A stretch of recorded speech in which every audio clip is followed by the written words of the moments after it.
میرویس اشرف له پاکستان څخه د لوبو د ګټلو په خوشحالۍ کې لوبغاړو ته انعامونه اعلان کړل.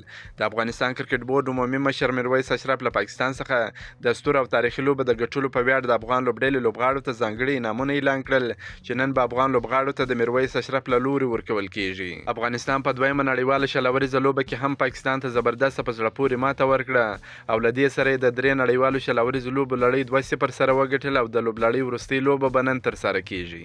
د لوبې او لوبلړۍ له بریا وروسته د افغانستان کرکټ بورډ مشر میرویس اشرف وویل چې سبا به ټول افغان لوبغاړو ته یو آیفون موبایل د ډالۍ په توګه ورکوي او د سکواډ 15 لوبغاړو ته به همداراز $3,000 انعام هم ورکوي.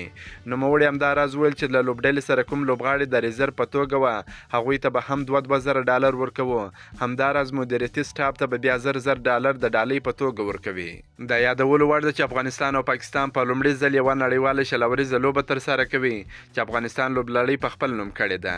له دې لوبلړۍ مخکې افغانستان او پاکستان درې نړیوالې شلوریزې لوبې په بېلابېلو وختونو کې ترسره کړې وې چې پاکستان پکې بریا خپله کړې وه.